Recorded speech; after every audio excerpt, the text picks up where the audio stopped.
Before we begin tonight, I'd like to acknowledge the Wurundjeri people of the Kulin Nation, the traditional owners of the land on which we stand, and to pay my respects to their elders past and present. I'd also like to extend that respect to any Indigenous people here with us tonight. In doing so, I'd like to acknowledge the irony that it was the first boat people who came to Australia to colonise. And it is their descendants who make the decisions as to which boats will come next and in what circumstances. Thank you, enjoy the show.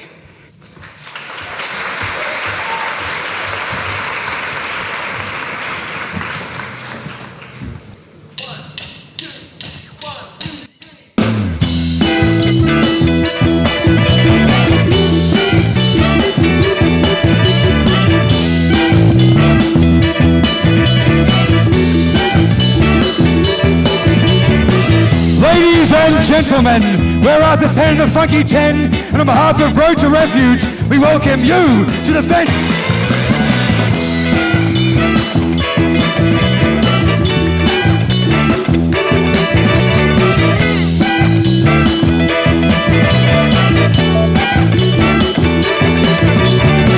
So clap, laugh or cry in tonight's debate. Does it make you feel better at border policy? The bottles of wine afterwards will.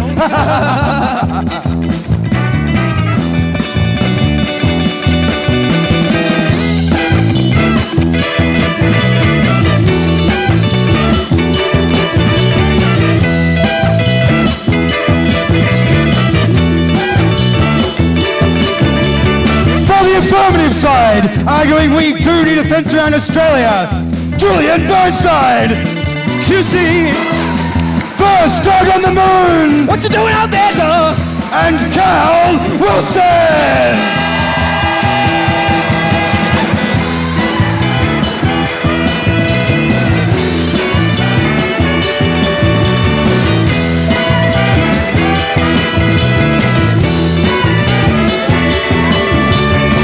For the negative side, arguing we don't need a fence around Australia. Lehmo! He's from the radio! Jessie Taylor! QC! And Akmal Saleh!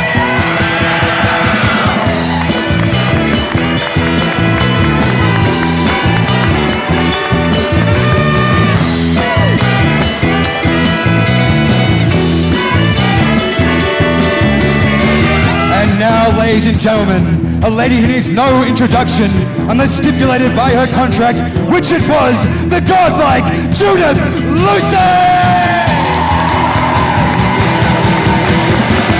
Judith Lucy! Judith Lucy! Judith Lucy! Judith Lucy!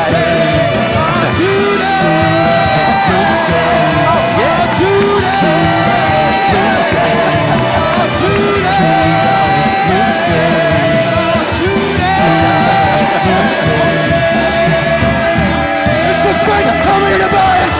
Go metal!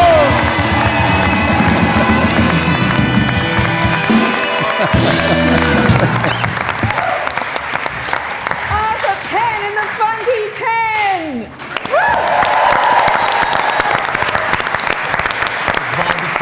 Yeah. Oh, I think I've peaked a little early. That was a mistake. Now you can all hear me, can't you? I'm not used to these things. No, you can't. I guess that was someone's secret plan. Do I need a roadie? Do I need a tech person? Was it all that gyrating? Oh, hang on a minute. That sounds... How's that? Bingo! Thank you all so much for coming along tonight to support this. Look, before we get into it, I really am sort of hyperventilating. Won't be a moment. Right. Before we get into it, I did just want to give you all a quick tip. Let's not muck around. It's nearly the weekend. Some of you might have a couple of drinks after the gig. You might get lucky. So I'm giving you a little tip that I got out of a women's magazine, so already we know it's going to be excellent. It was basically, the article was all about looking good if you go back to spend the night with someone. And it actually said that if in the middle of it all you need to go to the bathroom but you're too embarrassed to go naked, that you should try wrapping a sheet around yourself, but they suggested, and I swear to God, this is a word-for-word quote, try leaving one leg or one breast exposed in the same way that 18th century neoclassical painters and sculptors depicted women. I also like to remove both my arms. Yeah, that really raunchy Venus de Milo look happening. But look, of course, tonight it's serious business. We are here to debate whether Australia should erect a 50-foot fence around our territorial sea borders, complete with armed guards, to prove that we are serious about border security. Now, obviously, we'll be hearing from some incredibly well-informed intellectual powerhouses. Of course, I mean Akmal, Lehmo and Cal. And then a couple of bozos who, frankly, I don't know what they're doing here. Julian and Jessie, and then some guy that draws shit. Look, I'm your incredibly impartial moderator. You know, the really great news is you and I have all the power tonight. You know that. We decide what goes on here, which is great. Because I don't know about you guys, but I can be bought. I've actually got as much credibility as a Wilson security guard on Nauru claiming to have been assaulted by a science seeker.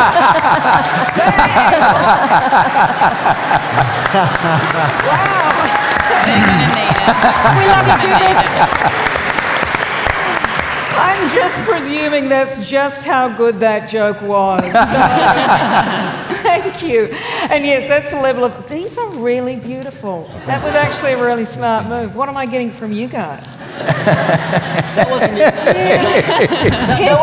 That wasn't from him. That was from Mick Fanning.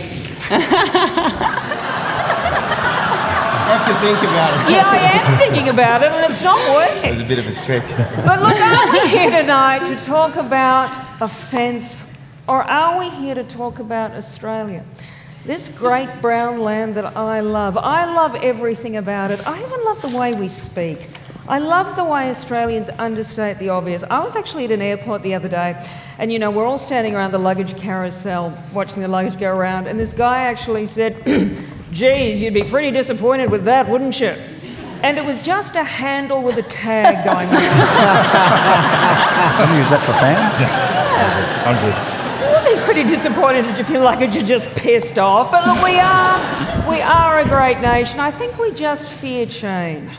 In fact, I think the only kind of change that a lot of us are really comfortable with is the kind that involves putting on a different pair of underpants. And let's be frank, that's touch and go for some people. I actually went out with a gentleman who told me that he knew that he loved me when he started changing his underpants every day, as opposed to every third day. Be jealous. It's true love. That's just the incredible power I have over men. You know, I thought, oh, if he changes the bong water, wedding bells. But the wonderful Road to Refuge people actually gave me a task to perform for this opening monologue. I'm actually going to read it to you. They actually wrote it down on a piece of paper. They said, my job was to bring the audience into the comedic space. Are we there yet? Are you there yet? What's your name? You don't know where you are, do you? You don't know what space you're in. Now, what's your name? Liz. Liz, hi Liz. Are you in the comedic space yet? That's it. That's all we want. And look at all these young people we have here. How old are you? 24. What's your name? Julia, I've been doing this job longer than you've been alive. And just out of interest, Julia, do you have the slightest idea who I am? No, that's all right. That's all right. We're all getting to know each other, and that's tremendous.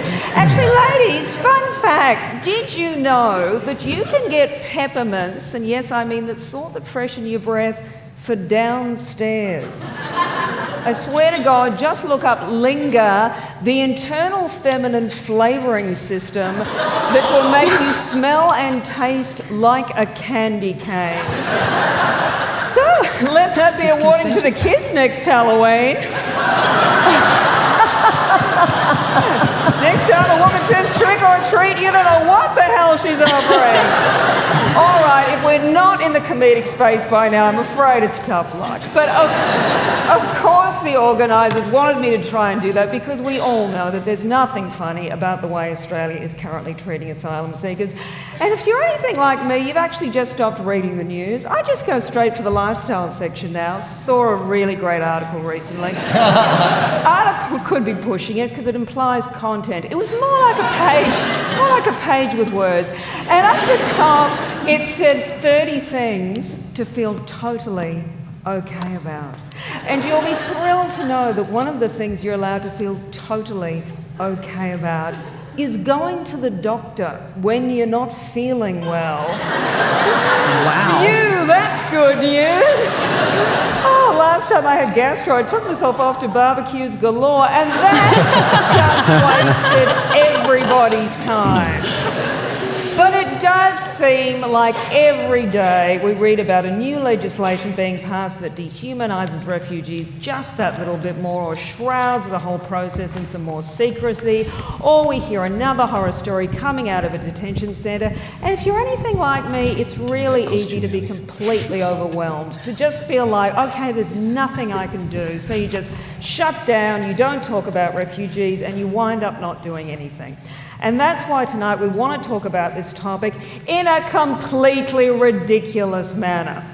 Well, I think we all know that the reality can actually be pretty ridiculous. I loved it when Tony Abbott said on Q&A a while back now, Jesus knew that everything had its place, but it's not necessarily everyone's place to come to Australia. I think Jesus would have a lot to say about how we currently treat asylum seekers, such as it's easier for a camel to pass through the eye of a needle than for anyone who's detained children to enter the kingdom of heaven.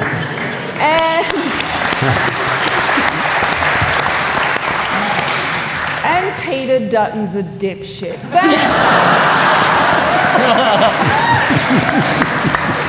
That's from a less well-known gospel.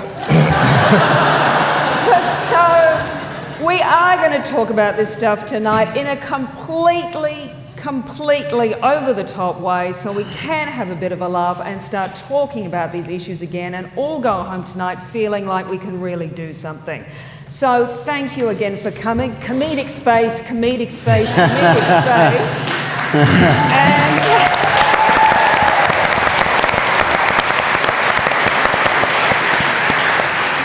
so, Australia should erect a 50-foot fence to prove that we are serious about border security. To kick this crazy night off, we're going to hear from the first speaker from the Affirmative team, so I won't really be listening to them. Aren't these guys attractive? No, please welcome the wonderful Julian Burnside.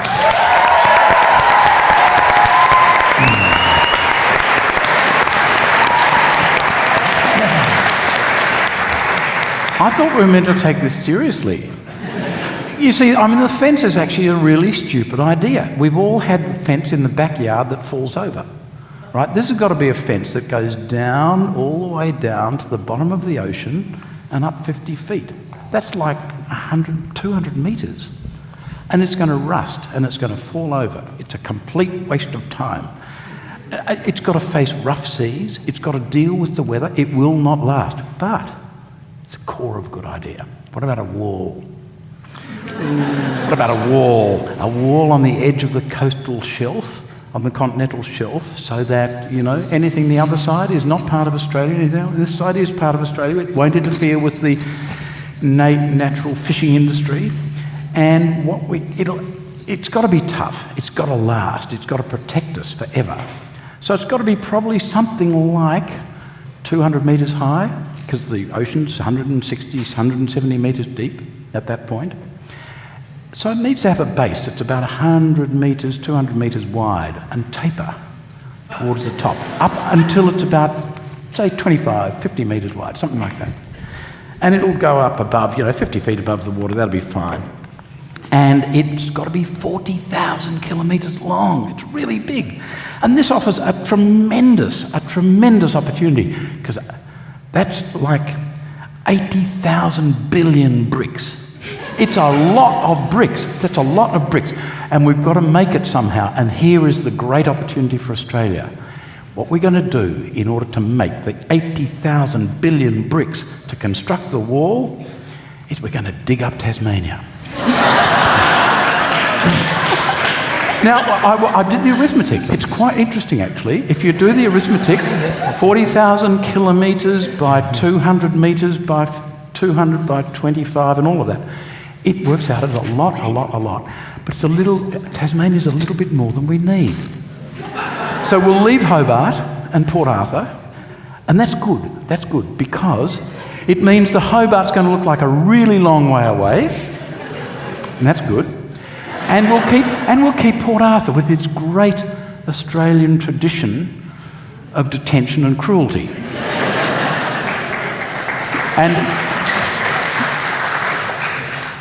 And think of the jobs. Think of the jobs there's going to.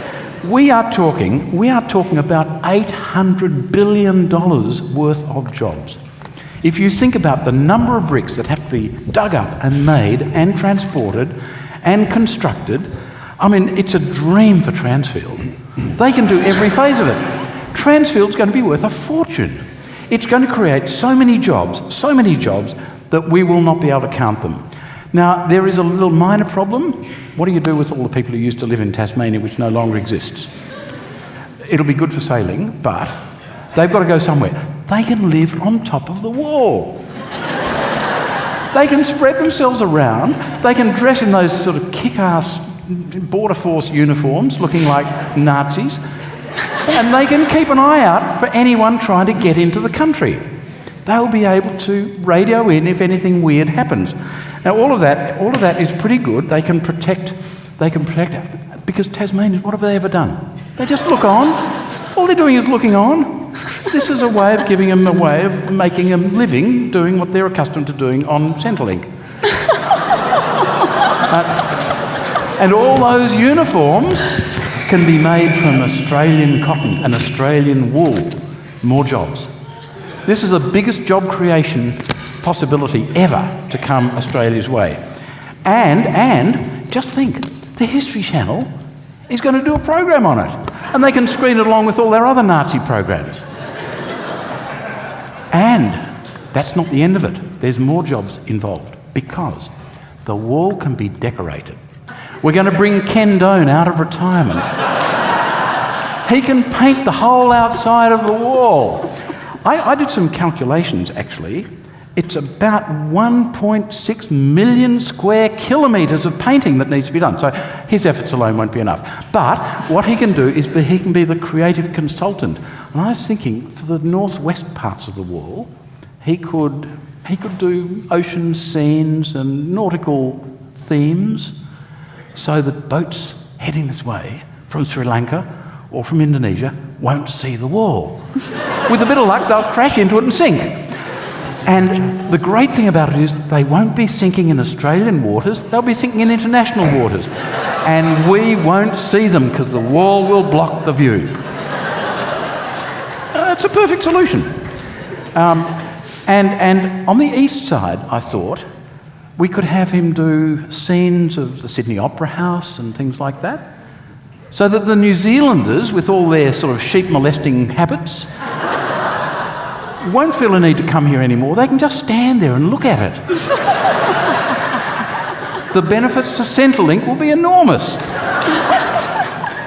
Now, I reckon even Ken Doan probably can't paint that much, 1.6 million square kilometres. He won't be able to do that by himself. So, here's another job creation possibility.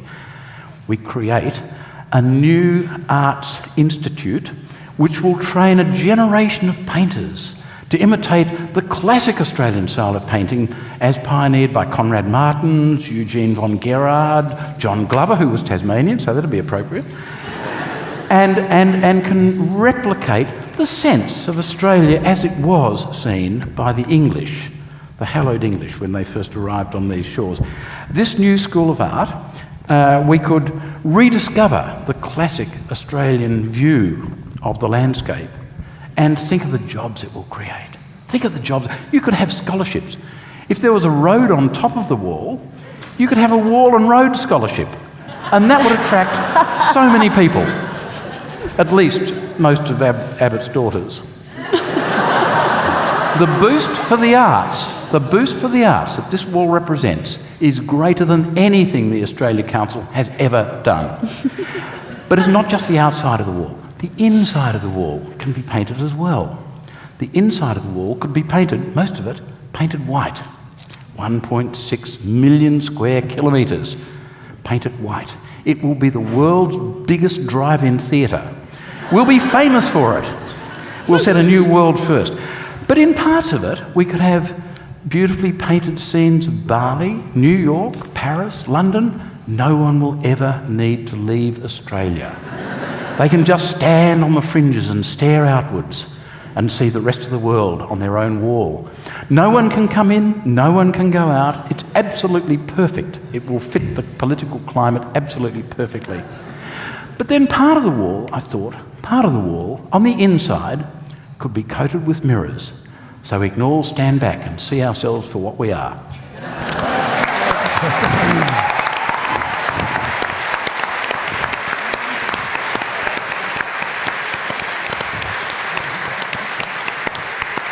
Fold back. Thank you, Julian, and a big hello to anyone in from Tasmania tonight. And now I'd like to welcome the first speaker for the negative team, Lehmo. Thank you. Thank you. Good evening, ladies and gentlemen. Well, a wall or a fence. Personally, I find that proposal offensive. Are you with me, lady? Do you find it offensive? I find it offensive. I mean, a wall or a fence, seriously, if these people, if they can find $10,000 to pay a people smuggler, they can find $50 to buy a bloody rope ladder, ladies and gentlemen, and throw it over that fence and climb on in. Originally it was stop the boats, next it'll be stop the ropes. I say stop the dopes, ladies and gentlemen. Stop the dopes who have come up with this ridiculous idea. And the problem with this harebrained scheme is that it is completely unnecessary, because there is nothing wrong with our current policies. They are amongst the kindest, the fairest, the most generous and the most effective on the planet. Now, I know that some of you pot-smoking, coal-hating whale huggers out there who make up the lunatic left are shaking your dreadlocks right now. But I have one question for you. Why do you hate Australia? Why do you and your ABC, it's not bloody my ABC, why do you and your ABC hate Australia? We're all meant to be on Team Australia. Why can't we be more like North Korea where they're all one and they're happy? But don't worry, we will keep you safe. So listen up, hippies, when it comes to asylum seekers, here are the facts. You know, when I was a kid,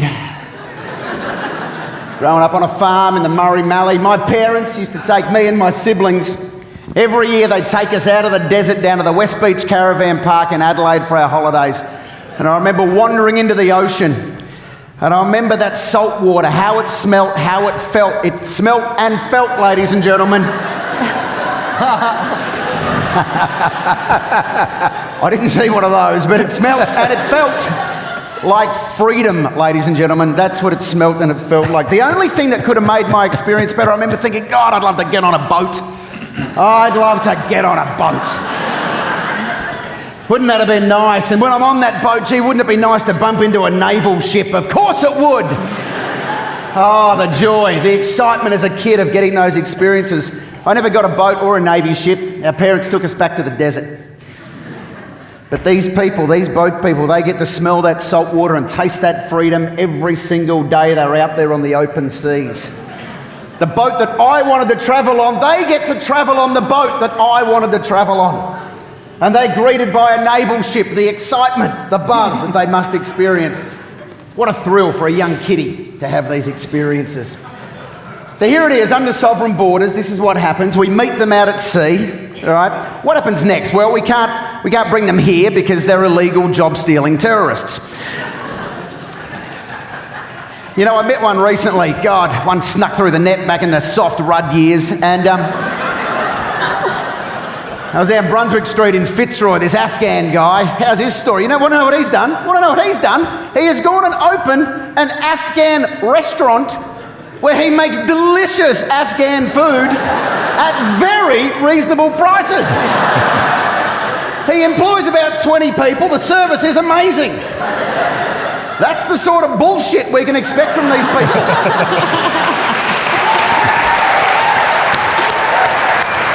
We cannot allow it. So once we meet them at sea, we invite them inside their very personalised luxury cruiser. And we allow them to sail back to Indonesia. Now, since Operation Sovereign Borders started, we have not reported on any deaths at sea. Nor have we reported on any boats making their way into our waters. And if you didn't hear about it, then it did not happen.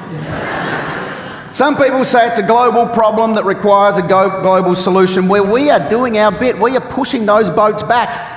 So, problem solved, I think we can agree. Since 2013, I don't know off the top of my head what the numbers are, but I'm sure the deaths at sea have spiralled downwards since Operation Sovereign Borders kicked off. And we are smashing the people smuggling model. Let me tell you how it used to work. This is how it used to work with the people smugglers. People would arrive, asylum seekers would arrive in Indonesia, they'd meet a people smuggler, pay them a fee, then get on a boat, set sail for Australia, and then make it to Australian shores. That's what used to happen. Well, we've smashed that model, completely smashed that model. Now what happens is asylum seekers arrive in Indonesia, they meet a people smuggler, they pay them a fee, they put them on a boat, they set sail for Australia, and then they are intercepted by our Navy and sent back. We've completely ruined the model. Right there. Yes. And if they do make it into our waters, well, what happens then is, this is one of the great deterrents in the history of crime. It's called a paper incentive, right? If they do make it into Australian waters, in fact, we make them do so much paperwork that often they have to employ extra staff to count it all. And they head on back. What a turn-off. As for the people who have ended up in offshore detention, we'll talk about party time. They really are getting the holiday started on Christmas Island, Manus Island, or Nauru. I'm not sure which one that is, but I'm sure it's one of the three. And doesn't every kid dream of spending time on Christmas Island? You know, it may as well be called Ice Cream and Candy Island. I bet that every Christmas, those young Muslim kiddies from Islamistan or wherever they grow up, every Christmas, as they wait for Santa, they'd be putting out beer and pork scratchings or whatever they do. As they're doing that, they'd be dreaming of a visit to Christmas Island, where dreams really do come true. Then, of course, there's Manus Island. What a beautiful part of the world. Kevin Rudd unearthed a gem right there. Part of the Admiralty Islands. What a beautiful, beautiful part of the world. And so generous is our policy that in Papua New Guinea, we are offering to relocate people from that detention centre in Papua New Guinea. Papua New Guinea, one of the world's favourite holiday destinations.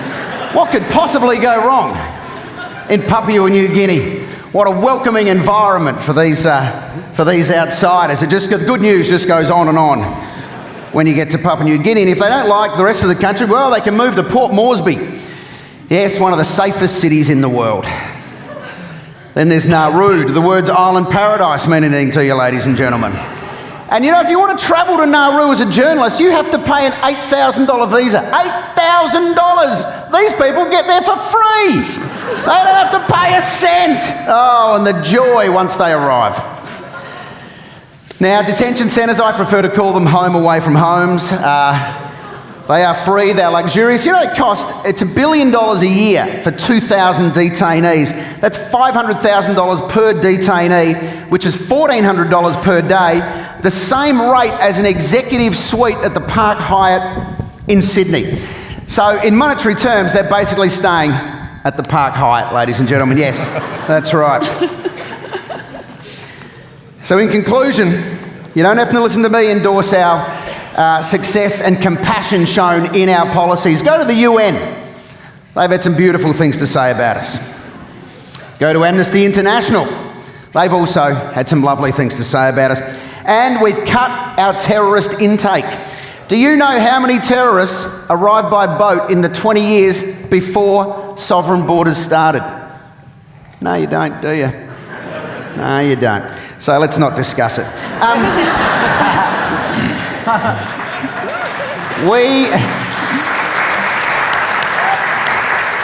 We do not need a fence, ladies and gentlemen, because we are all white.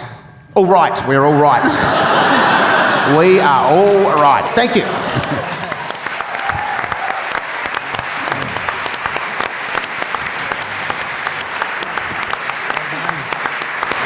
Thank you, Lehmo. And I don't want to seem in any way biased. I haven't said you can come up yet. But these guys are clearly winning. Anyway, the guy in the shark suit. Get on up here. First dog on the moon.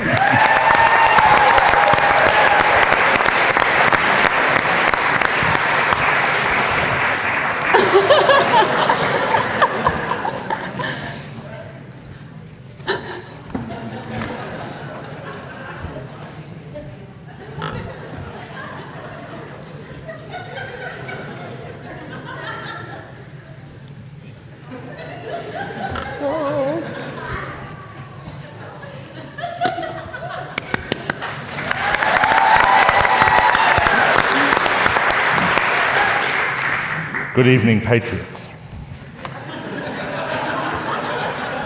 It is an honour to be here this evening. It works. Right. To be a part of this important conversation about our nation's future. It's quite warm in here, isn't it?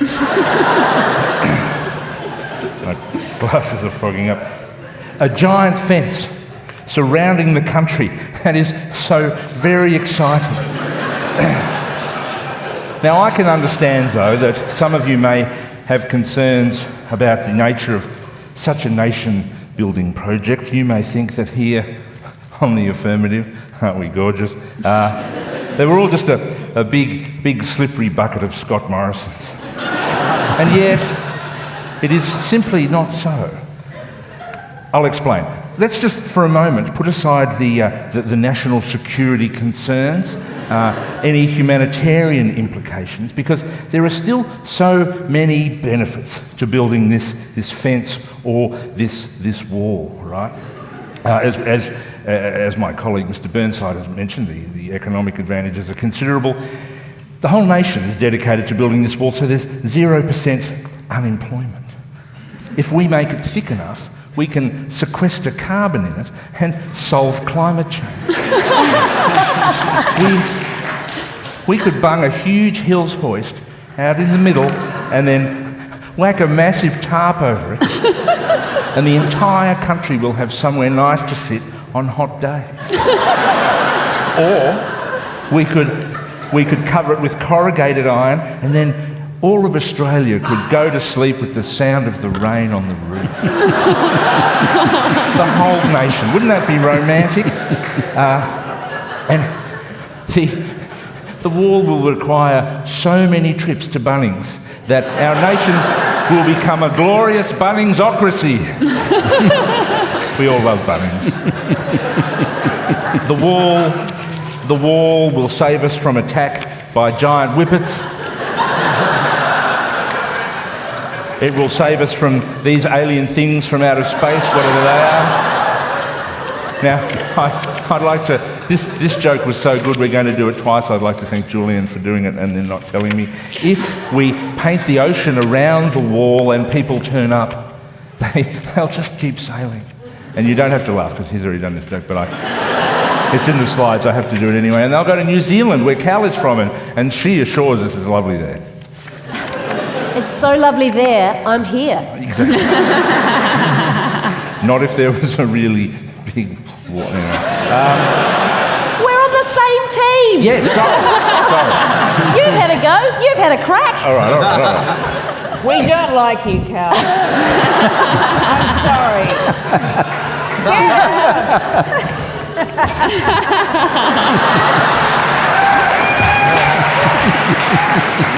Well, the bad news for you is I'm not sleeping with you now. If she doesn't take those home, you're certainly not. They cost real money.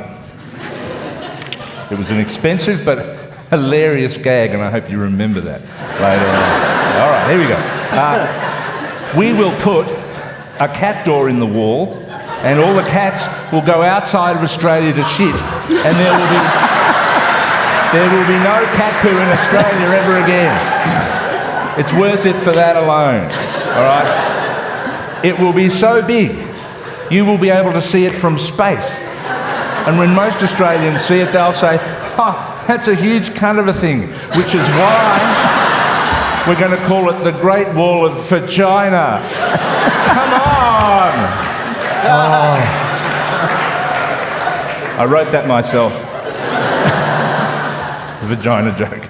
I'm not getting paid to do this, okay? We on the Affirmative are like you, all right?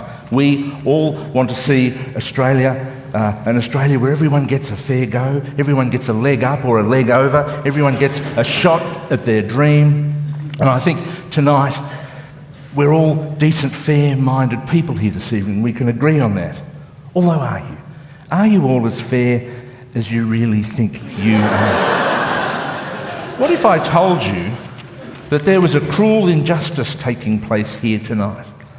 Right now, someone's dreams and hopes are being trashed. Would you care, Australia?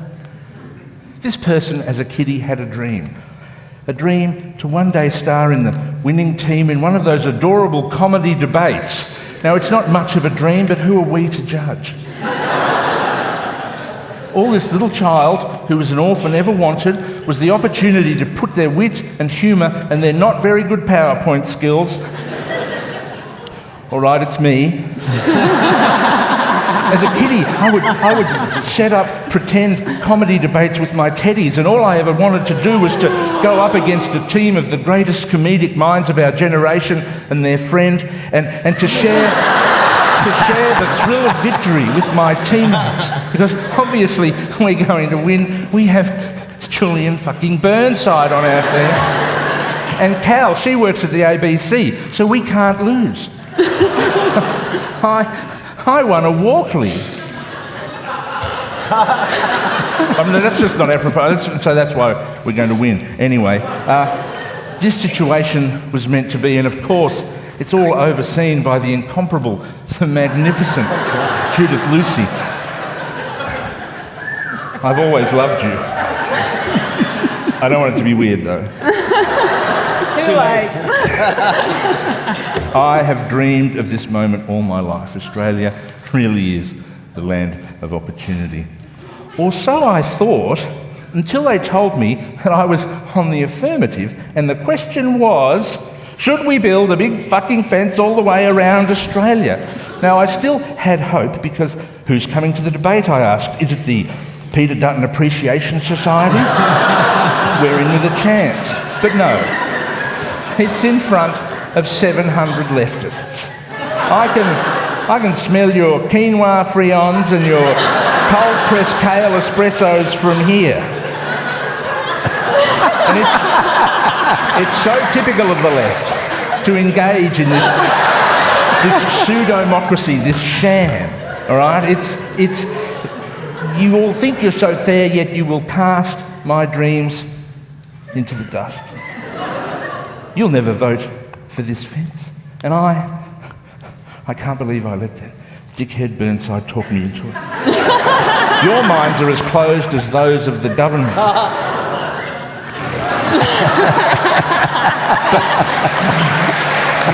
Think about that. And that's not my only problem, because my second job tonight is also to challenge the credibility of these lovely people here, of our opposition.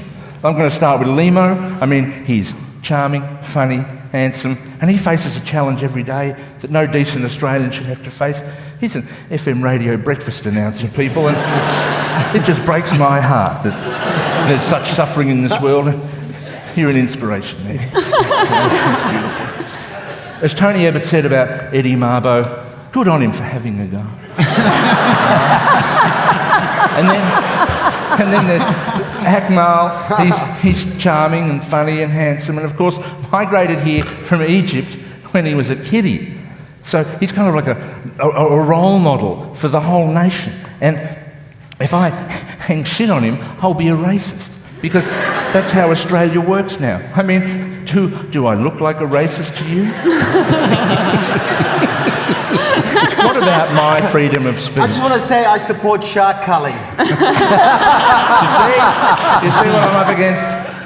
And worst of all is Jessie Taylor, who at 17 years of age, marched into Julian Burnside's office and told him that he had to help an asylum seeker that she had met in the Maribyrnong detention centre. All right?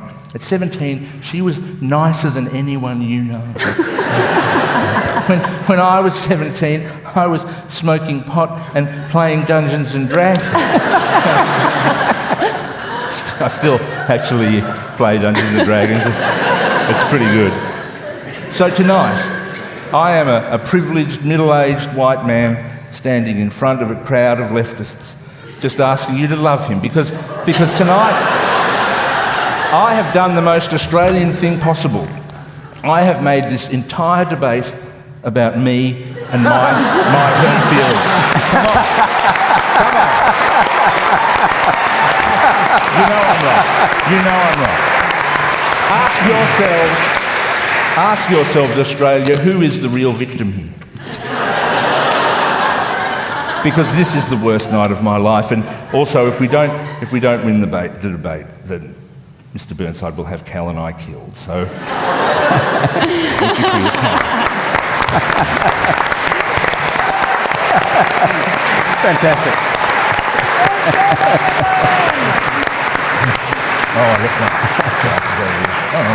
You know, despite myself, I am warming to you.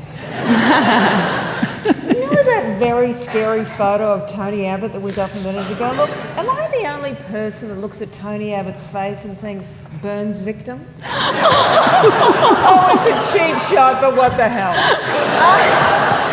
Now, the second speaker for the negative team, please let's welcome Jessie Taylor.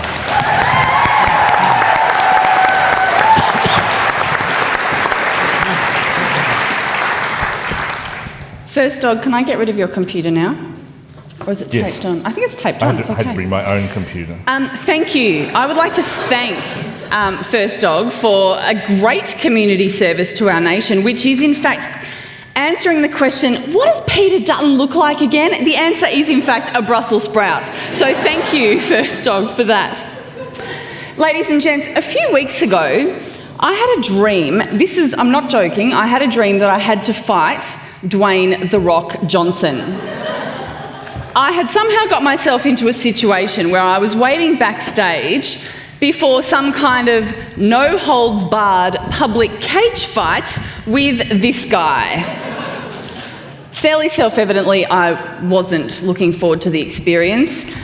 To begin with, sartorially, I was woefully underprepared. And in terms of physical condition, I was basically this guy. Now, I don't know if you've seen The Rock's movies, but this guy is all class. I mean, he is just muscles for days, sexy swagger, gleaming teeth.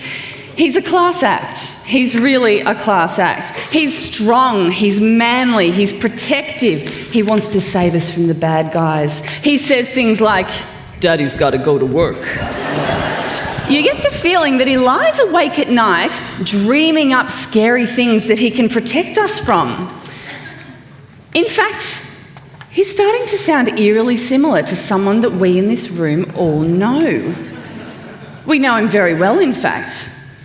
In fact, if given the choice, we might choose to know him ever so slightly less intimately.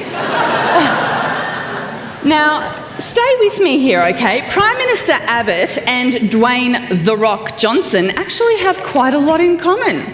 Sexy swagger, check. Miles of gleaming teeth, check. Glistening muscles for days, check, check, check. But the similarities don't end there. It starts to get really eerie when you realise how much they both really enjoy standing in front of flags. They both seem to use their eating habits as some kind of bizarre extraterrestrial assertion of masculinity and world domination. They both inspire fan art of true transcendent skill and beauty. They both appreciate a novelty hat. And they both really have a knack with men in uniform. Not to mention that, they both really, really love it when straight people get married. Am I right, Tony? In another disconcerting coincidence, The Rock also was not born in Australia, but at least he had the decency not to come on a boat. And in a joke that pretty much writes itself, you've probably heard that The Rock is about to star in a remake of Baywatch. Have you heard this? Yeah. Anyway, that just means that it's only a matter of time before this happens. Oh God, spare us. Now, all of this leads me to wonder, if Tony Abbott looks up to The Rock with such puppy-eyed devotion, what counsel would The Rock give to Tony Abbott on the difficult political issues of the day? Economic policy, climate change, health and education, border protection. It begs the question, what would The Rock do? Would The Rock, in fact, build a fence around the territorial sea boundary of Australia? Let's have a look at that for a moment. Now, let's have a look at Australia first. The perimeter of our beautiful country is 35,877 kilometres. So let's round it up a bit and call it 50,000 kilometres that this fence would need to be. Now, First Dog, you're not the only person who can go to Bunnings. I've had a look at the materials that we might need to build this creation, and I've opted for a Lysact Evergreen double-sided Neatus Green Colorbond fence panel. Colorbond, because what's more Australian than that? This fence panel is 1.79 metres long and $29.89 a piece. So 50,000 kilometres equals 50 million metres, so we need 27,932,960 sheets of Colorbond, which, multiplied by the bargain price of $29.98 including GST, brings the cost of building this fence to $834,916,201.12. Sounds like a lot? But that amount can otherwise be described as not even a third of the annual border protection budget of our country. So perhaps it seems like a bargain. Maybe you're listening to me and you're thinking this fence is a bargain when it comes to keeping those pesky refugees away. However, just because we can afford it doesn't mean we should. Which brings us back to the eternal question, what would The Rock do? Now, when Dwayne The Rock Johnson came to see me in my dressing room before our scheduled fight, I actually had a feeling he felt a bit awkward about the whole thing. He felt a bit uncomfortable about my impending ass-kicking. He didn't want to do it. He actually wasn't looking forward to beating up on a young mother who was completely powerless in the face of the pain that he could inflict, which is, of course, where the similarities to our current government end.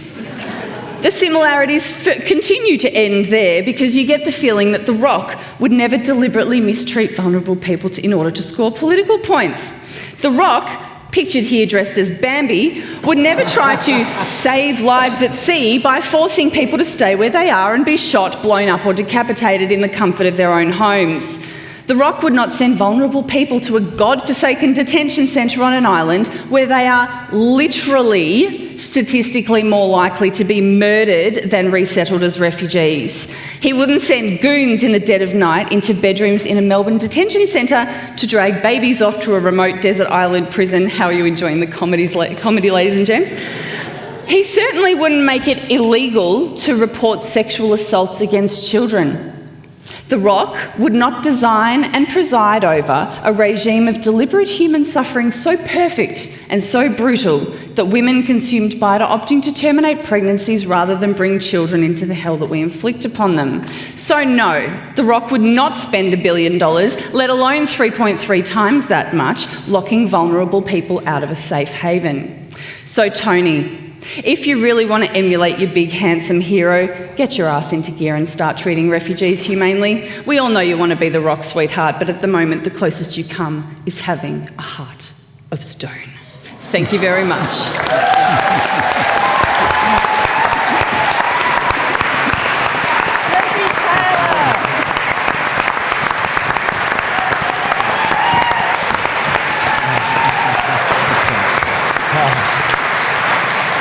May I just say quickly, I do actually feel quite bad that I cracked that joke about Tony Abbott looking like a Burns victim, because I would never, ever, ever want to offend a Burns victim. Now, it still continues to be misjudged, doesn't it? And yet I went back for more.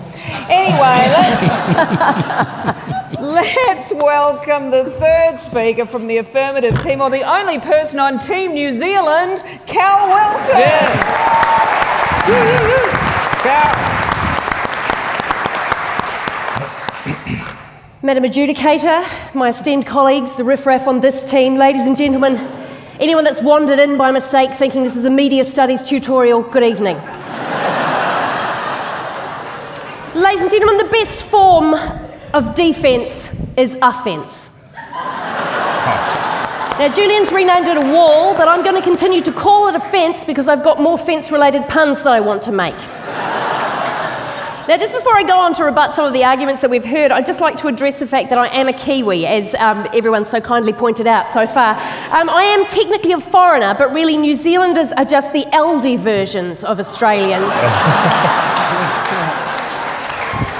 So we're kind of the same, but cheaper and a bit wonky.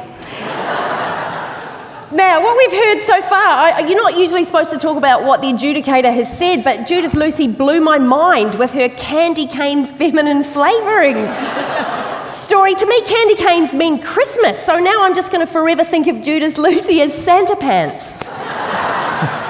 She also talked about Tony Abbott and how he quotes what Jesus thinks. And the thing that I think about Tony Abbott, he says he's a good Christian man. And I believe that he has read the Bible, and he's read the passage that says, Jesus said, suffer the little children to come unto me. And I reckon Tony's got as far as suffer the little children. And he's gone, I can totes do that. Cal, can I say it is a bit weird to be rebutting the moderator? And I stole your wine and flowers. I stole your wine and flowers as well, so we're going well. On to Lehmo. Now, Lehmo, sorry, I just punched that man in the face. That's how hardcore I am. Now, Lehmo is one of the nicest men in comedy. He has a wild appeal. Look, he's appealed to the grown-ups by wearing a beautiful velvet jacket and a business shirt, and then he's wearing jeans and sneakers for the kids. It's like he's a grown-up from the waist up, but from the waist down, he's a child. And then Lehmo managed to be more right-wing than our team is supposed to be. So technically, I think he's defected, which, given that we're going to build a wall, he's not going to be able to do.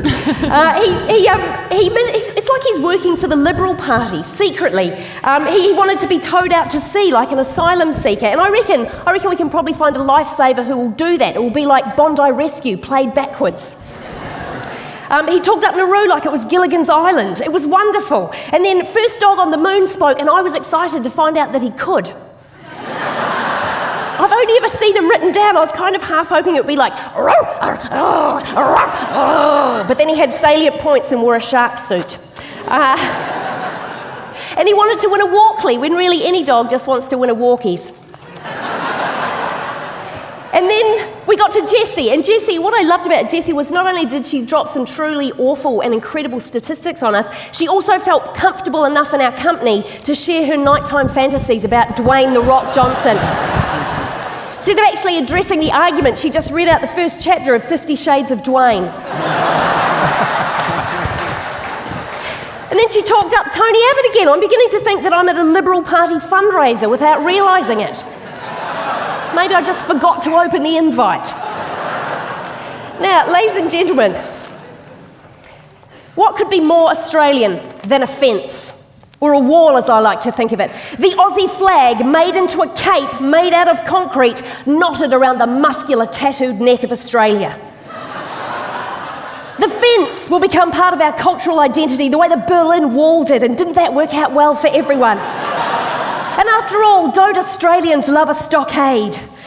We'd call it the Great Southern Fence, and we'd put it on all our tea towels and souvenirs. It's not a crazy idea. Fencery has already started happening. In the Kimberley, they've already built a massive cattle fence to save the innocent but delicious cattle from being eaten by conniving, marauding crocodiles.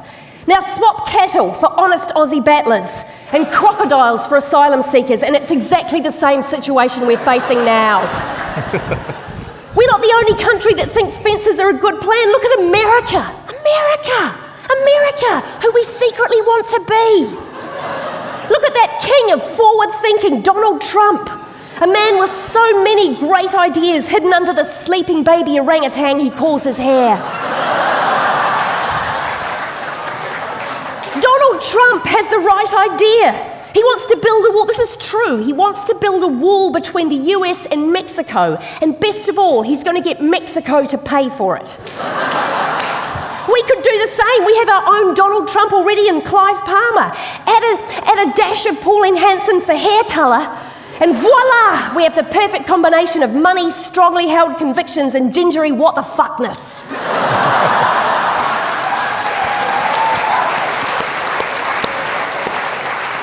Now, obviously, Afghanistan, Pakistan, Syria, and the other countries the asylum seekers are fleeing from don't have a lot of spare cash, so we can show our famous Aussie compassion by having a telethon for them to raise money so they can pay for the fence.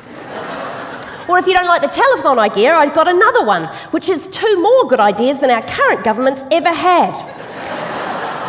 If there's one thing that Australians love more than keeping people out of Australia, it's reality TV. So why not combine our 2 great loves and have 4 lucky couples on the block building the Great Southern Fence?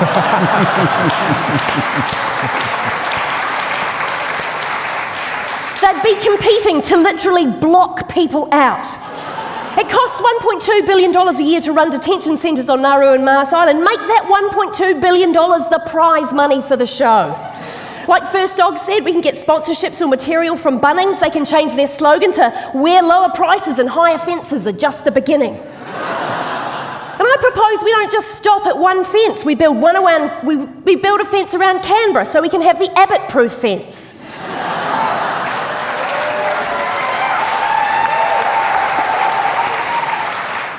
We have the one just around Australia, offshore, and thank you so much for doing the quota for us, Jessie, the quote for us, Jessie, on how much it would cost, because we can take that down the road to Masters and they'll do it for 15% cheaper. We have one further out to sea. We build on natural structures already there. We let the Great Barrier Reef just become the Great Barrier. We have the Great Southern Fence, the Abbott-proof fence, the Great Barrier. They'll join all of the other famous fortifications of history and popular culture. The Great Wall of China, Hadrian's Wall, Pink Floyd's The Wall, Fence and Fenceability, and that wonderful movie, The Sixth Fence. It turns out at the end he's been dead inside all along. But why stop at fencing Australia? We should be fencing other countries. We can stop the boats more effectively if they never get started. We put fences around every other single country, not just the countries that send us asylum seekers, every single country. No one likes tourists. They come here, they wander aimlessly around, they talk in their crazy languages. Oh, what does this make here? I don't understand. They drag their wheelie suitcases through town and no one can tell me they don't fucking hate the sound of wheelie suitcases on footpaths. We don't want them here. Fence them out. And once we're fully protected by the Australian Fence Force, I told you there were a lot of fence puns. Once we have no visitors to our shores of any kind, we'll all be safe and happy because no bad things have ever been done by any Australian. Except for letting Sam Newman on television. Reclaim Australia will become redundant because they'll have nothing to reclaim Australia from. And that means they'll do one of 2 things. They'll either calm right down without all that pressure of having to spell their signs, They'll let their hair grow back, they'll get some heavy-duty laser tattoo removal. They'll suddenly realise that Australia wasn't actually theirs to reclaim in the first place and hand it back to the Indigenous Australians, or they'll double down and call themselves Reclaim South Australia and try and make Adelaide the capital instead of Canberra. Because when you're up against the fence, you're bound to have splinter groups.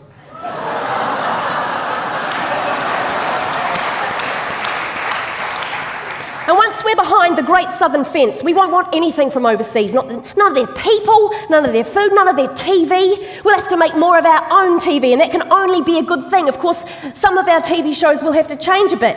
Home and Away will become Home. Neighbours will become Nobers. And Q&A will become No Q's, eh? And border security will just be 24 hours a day live streaming of CCTV footage of the fence. The way of life we have is beautiful. We don't want to share it with anyone else. We don't want people coming in here with their desire to contribute to society, their courage, their rich cultural heritage and their diversity. Now, I would like to make one exception to that rule, actually. If there is one thing that Aussies love more than keeping people out, reality TV, beer, casual racism and daddos, it's sport. If a refugee can get within 50 metres of the Great Barrier and kick a footy over the Great Southern Fence, they're in.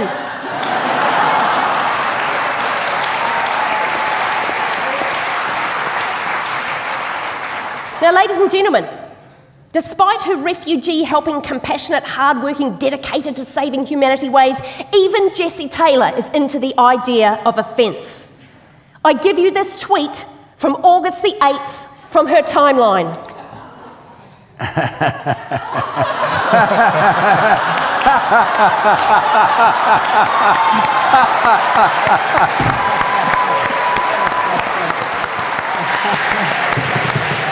I'm still looking. I'm not joking. Yeah, if you could help her out, if anyone does know a good fence builder, she's totally out for that. Now, if we're going to act in the best interests of Australia, we need to think big. We don't only need to build a fence, we need to change the flag. New Zealand's doing it, we'll jump on board and say we thought of it first. I suggest Australia needs a new flag which just has a simple black background with the words "no vacancy" written on it. And we need to rewrite the anthem. We'll get Judith Durham to record it. She can get the band back together and call it the No Asylum Seekers. That is my favourite one. Now, there's not much to do to change the national anthem. I've rewritten the lyrics already. I'm not going to sing them to you because I have some respect for you, but I am going to read them aloud. Australians, all let us rejoice. Refuge seekers, get thee hence. We've golden gates, but far less mates, for we have built a fence. Our land abounds in nature's gifts that you will never share. Our land is walled, the world's appalled. Advance Australia's fear. Behind our radiant southern fence, we'll toil with hearts and hands to keep this commonwealth of ours cut off from all the lands. For those who have come across the seas, we've nothing here to share. Compassionless, let us combine. Advance Australia's fear. Enjoy, constrained, then let us sing. Advance Australia's fear. Thank you.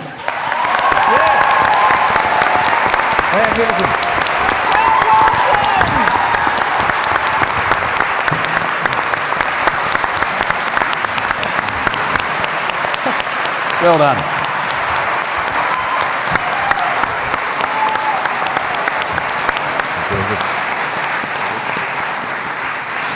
That was a very strong finish. You didn't suck up to me, and you were a little angry, so that was disappointing. But apart from, see? And that's what I was angling for. Hey, but what about the bias application? Sorry? The bias application. The Dyson-Hayden bias application. I don't know what you're talking about. Exactly. But now to bring this baby home, the only non-Anzac on the stage, so we don't really trust him, Akmal Saleh.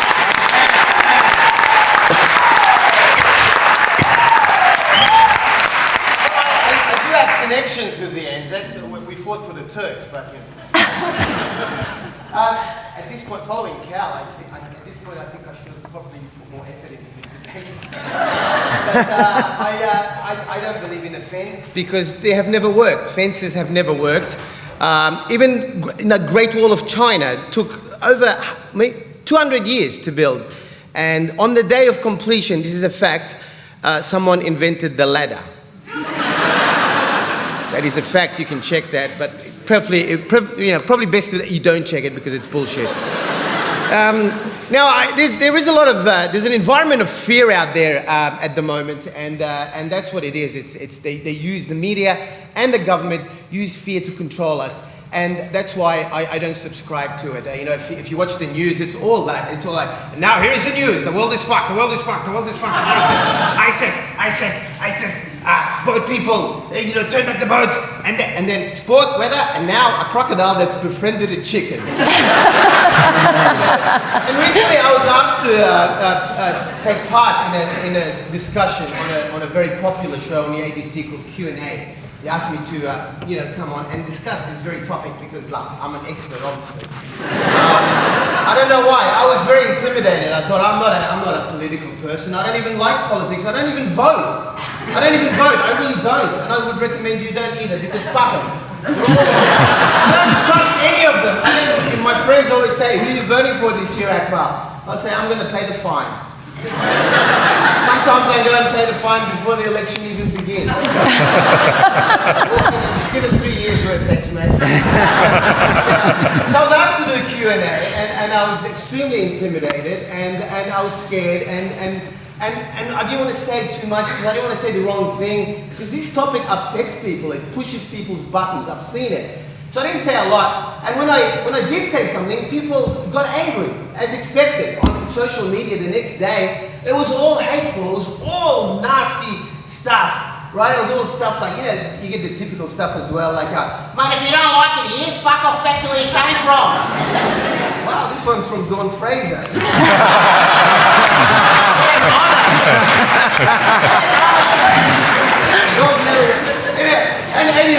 So I don't even know what they got upset about. I can't even remember what I said. I had no, and I was sitting on the panel of Q&A, and I don't have a great, concentration span. So I'm sitting there. No, really, I don't. It's a serious problem, don't lie.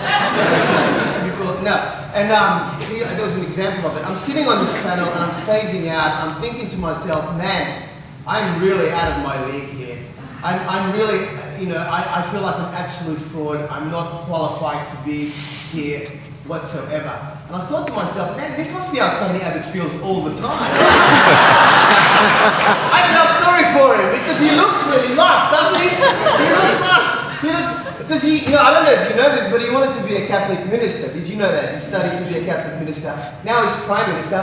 He looks to me like he doesn't know the fucking difference. I bet you this conversation's been had in Parliament. Mr. Abbott, we need to balance the budget. We don't have money. Well, why don't you just pass the plate around Australia?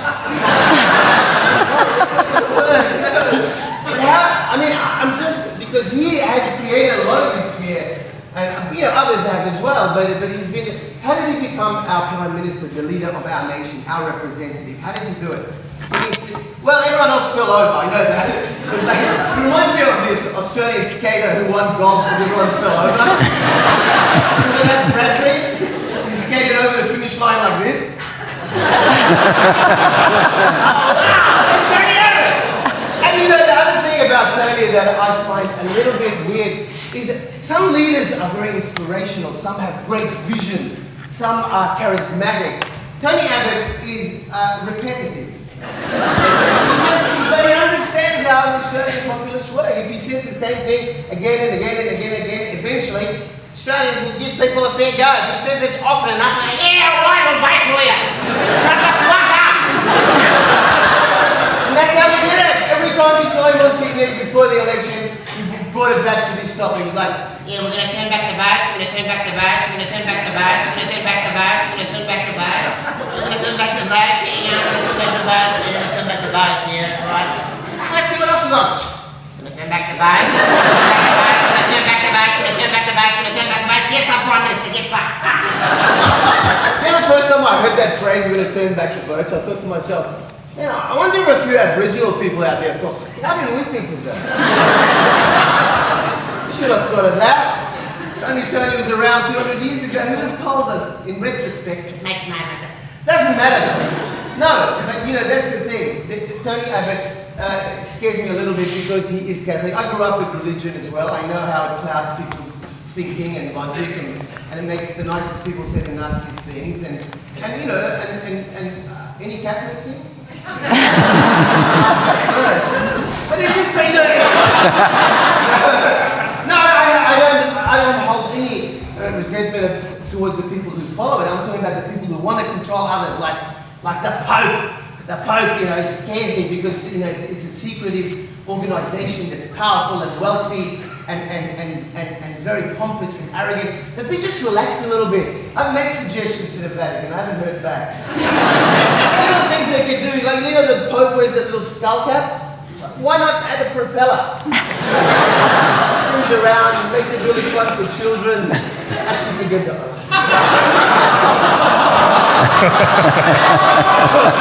And keep them away. But that's it.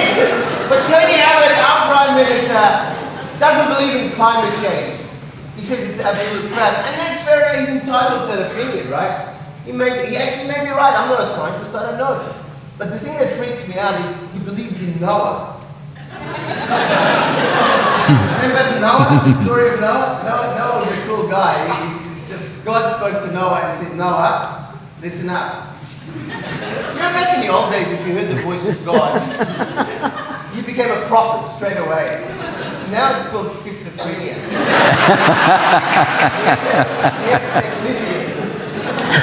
Lithium was around back then. There's no religion today. I just heard the voice of God. Oh, you come with me. No, but basically, I was just thinking, if Tony Abbott had lived at the time of Noah, he would have found the only dry land on the planet for him and his wealthy friends and his family, and Noah would have come seeking shelter, and Tony would have turned back the boat. I was expecting a bigger laugh. That normally kills. I don't know what happened. People are tired, but that's the funny thing I was saying. By the way, you should think that beard. You should rethink that beard. It's dangerous having a beard at the moment. No, seriously, you talk amongst yourselves. there are like drones out there who are targeting, and they can't tell the difference between ISIS and hipsters. I always get stopped at the airport. Is that ISIS or hipster? I'm just If ISIS start riding fixie push bikes everywhere, then people will be really confused. You're actually planning to do that. And then people say, people that are asylum seekers who come here, some of them may be terrorists. Well, if there are terrorists among these asylum seekers, they can run out of ideas. Imagine the meeting. They say, all right, this is what we're going to do. We're going to pretend we're asylum seekers. We're going to get on a rickety boat where there's not much food, and we're going to better get women and children just to make it look realistic. And we may not survive, but if we survive, it might take us like 4 months to get to Australia. And when we do, we're going to be arrested and jailed for about like 4 years. And then when we're released, we may get residency or may not, but if we do, we'll start blowing shit up.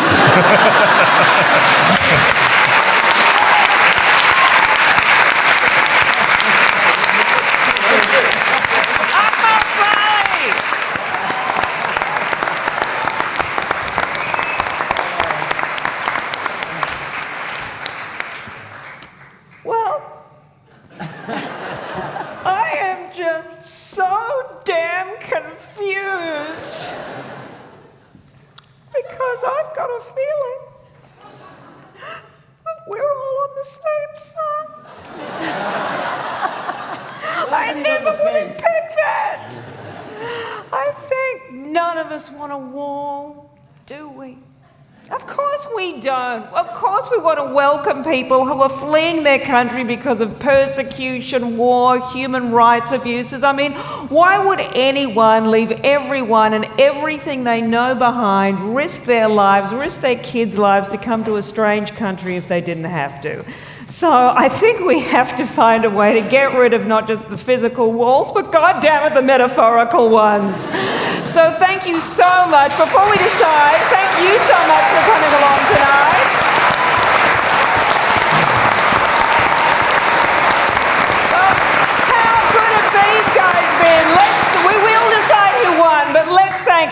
everyone. Let's hear it for Julian Burnside.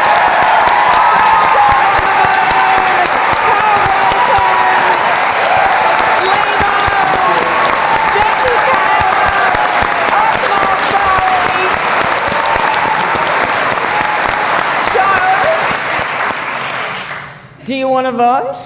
Yeah. All right, oh, someone's bossy. One person, yes. Who wants to vote for the affirmative?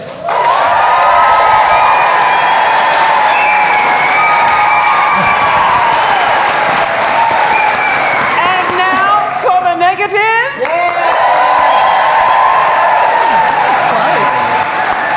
I think that's very close.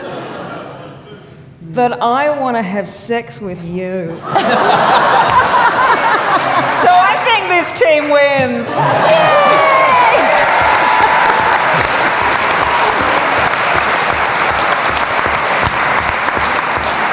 But that can never leave this room.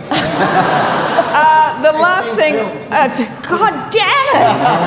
The last thing I have to do is to bring on the woman who is responsible for pretty much this entire evening. We wouldn't be here without her. The founder, let me get her name out. The founder of Road to Refuge, Dana Affleck.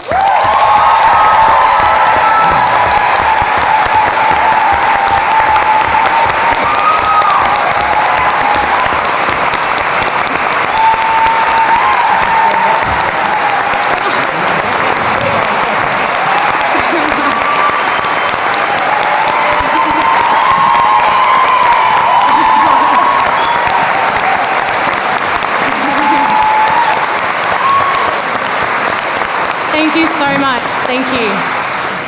I really, really appreciate it, and I'm. I think they found the right owner.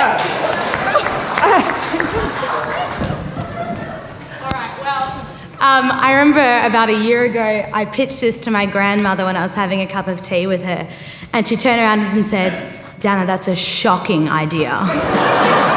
And I'm like, "No, I think I'm going to do it."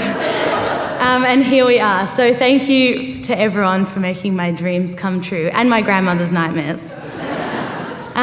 So I'm absolutely over the moon to be able to see this event happen. It's been such a long time coming. To just give you a bit of background, because there's a lot of people here and I wouldn't expect everyone knows what Road to Refuge is or does. So we're a community engagement organisation, and we campaign and talk about issues that affect people who seek asylum in Australia.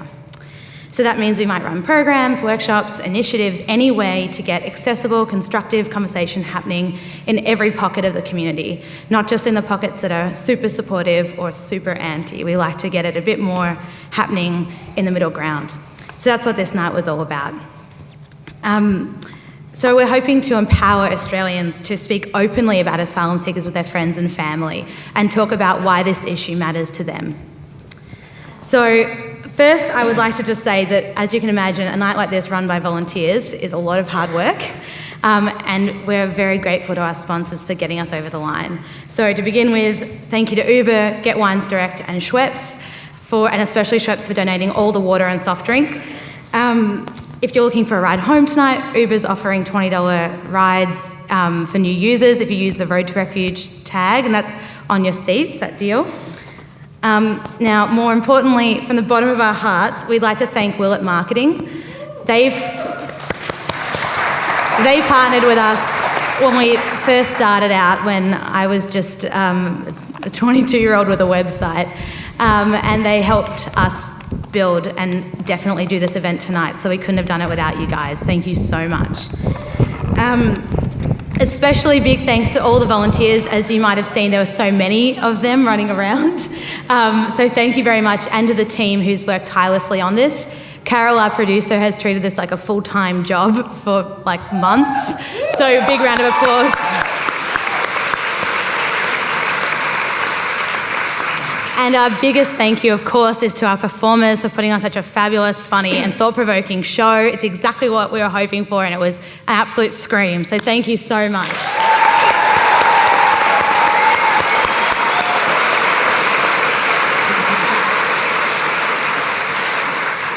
So now that the evening's come to an end and you're all riled up thinking and talking about asylum seekers, I'm sure you want to know what the next step for you can be.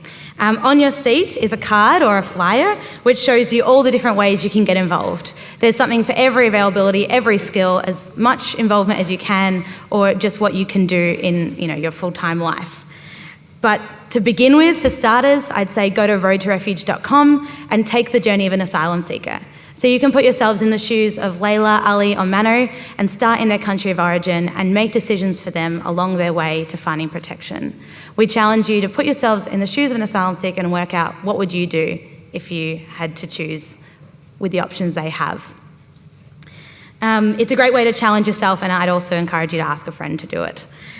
Anyway, we'd like to stay in touch, and if you can get in touch via social media and keep in touch with future events, that would be awesome. But most of all, we hope you've had an incredible night and you're feeling energised and empowered to keep talking about asylum seekers. That's the most important thing. Thank you very much, everybody.